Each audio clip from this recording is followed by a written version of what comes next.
don't ask me where equities will go. I think if you look at it from a private equity perspective, global equity prices are important on different levels.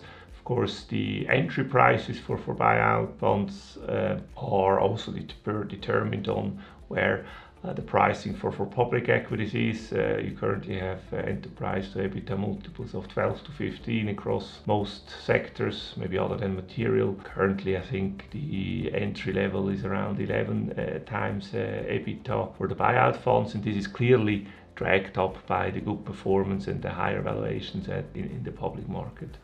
And then to some degree you also have the exits naturally that are driven by equity market performance. So the higher the valuations, the calmer the markets, the more likely it is that an IPO is possible.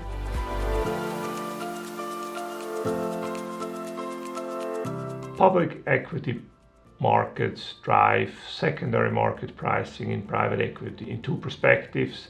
You have the shorter term effects that if you have an NAV date that is maybe already 4 or 5 months old for a reference pricing, the secondaries pricing will be adjusted depending on how public equity markets developed over that time frame. In particular, you have this effect for larger portfolios. And then from a more longer term perspective, you have the effect that if prices go up and the exit scenario is very benign, this also helps secondary market pricing in a more secular way, of course.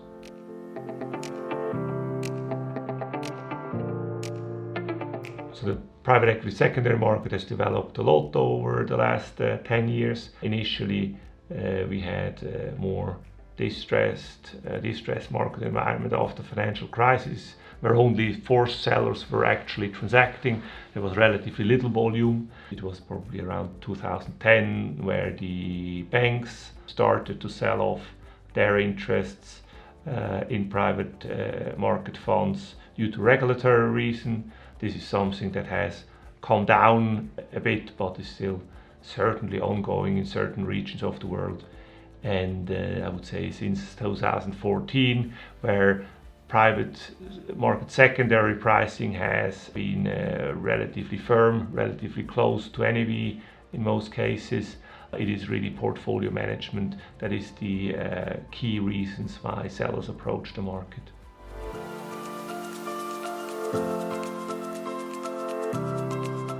For both buyout and venture, pricing has come up a long way now.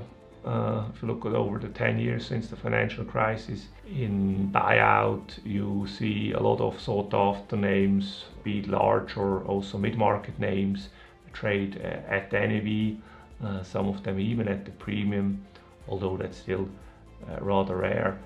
And in venture, the prices have come up a lot as well, but you still look at 15 to 20% discounts, even more for the more sought after names.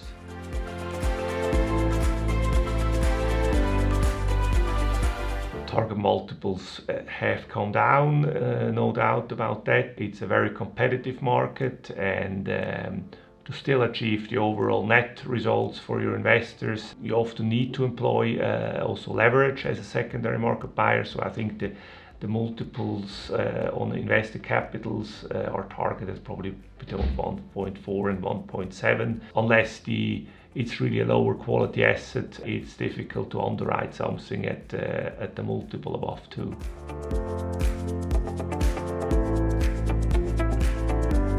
So the non-traditional buyers are basically all the buyers that are not dedicated secondary fund managers. Most notably, these are the institutional investors like large pension funds and insurance companies. They have lower return targets than the dedicated secondary funds generally, but also just because they don't have an additional fee layer.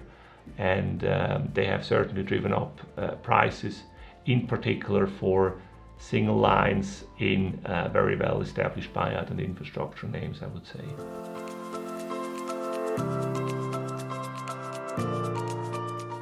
The entry of non-traditional buyers has certainly led to the need to be innovative as an established secondary market buyer. So there is more competition for large single line, particularly single lines in certain buyout names. So this is why the traditional secondary buyers need to also go into more GP-led restructuring, which are too complex for a non-traditional buyer to execute on. And also, I would say, in many of the traditional portfolio deals, most of the non-traditional buyers don't really have enough breadth in research to assess them quickly.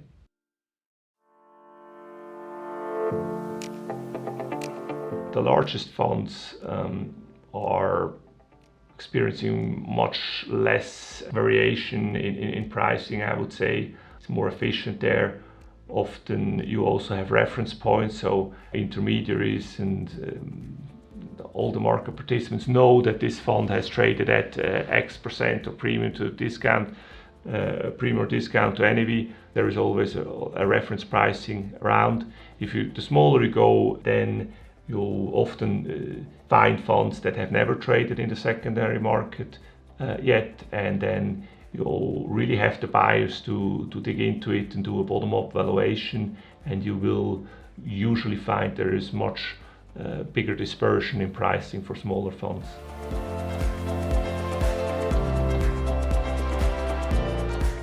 Venture funds have cash flow patterns that are not that easy to forecast, to say the least. Traditionally, secondary buyers are really value investors that want to have a relatively good model of the cash flows that they can expect, and then discount this down to the current point in time. And with venture, it's really a different beast to some degree. You need to assess also the upside potential of the different portfolio companies.